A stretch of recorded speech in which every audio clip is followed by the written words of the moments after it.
Good morning, Shri Swami Samarth. आज मी तुमच्यासाठी मस्त अशी भन्नाट रेसिपी शेअर करणार आहे। ती खाल्ल्याने आपल्या शरीरामध्ये भरपूर असे बदल होतात आणि त्याच्यामुळे आपल्याला पौष्टिकता इतकी मिळते ना की बस। त्यामुळे डाएटसाठी जे डाएट करत असतील तर त्यांनी आवर्जून करून पाहावी। तर सकाळी सकाळी मस्त अशी साड्या रांगोळी करून घेतली की दारामध्ये छान असं वाटतं बघा। आता रुटीनला तर आपल्या सुरुवात केलेली आहे आणि आज सासूबाई वारल्याचं पहिल्यांदा रांगोळी दारामध्ये घातलेली बरं का। कारण ह्या 20 दिवसांमध्ये ना दारामध्ये रांगोळी वगैरे काही घातली नव्हती। म्हणजे त्यानंतर गोडाचं झाल्यानंतर सुद्धा 5-6 दिवस उलटून गेले, 5-6 दिवस होऊन गेले, जास्त दिवस झाले, जवळपास 8 दिवस, पण तरीसुद्धा रांगोळी वगैरे घातली नव्हती। आज पहिल्यांदाच दारामध्ये रांगोळी घातली। म्हटलं चला उंबरा वगैरे सगळा पुसून घ्यावा, स्वच्छ अशी रांगोळी दारामध्ये घालावी। दार तर रोजचा सडा म्हणजे दार तर रोजचा सडा वगैरे मारलेला असतो, पण रांगोळी घातली नव्हती आत्तापर्यंत।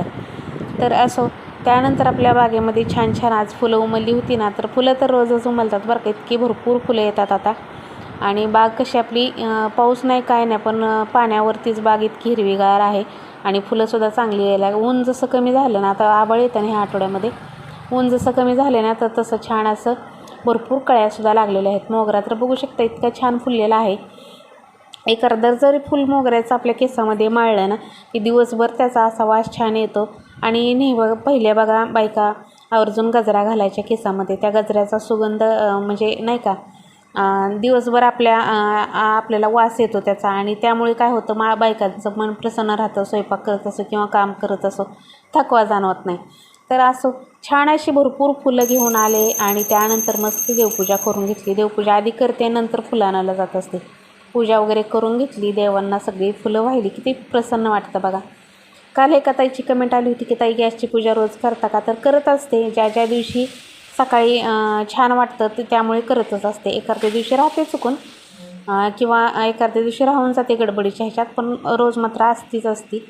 त्यानंतर इकडे देवपूजा झाल्यानंतर आमच्याकडे हे बघू शकताय, हरणाच्या पिल्ल्यासारखं इतकं छान उड्या मारत होतं ना हे गाईचं वासरू। तर इथंच हे मागच्या आठवड्यात जन्मलेलं आहे बघा, तर आता किती छान पळायला लागले। इथंच आमच्या दारासमोरच ते जन्मलेलं आहे, त्या गाई इथंच फिरत राहतात ना। चला तर आज मी तुम्हाला डाएटसाठी मस्त अशी उसळ करून दाखवते।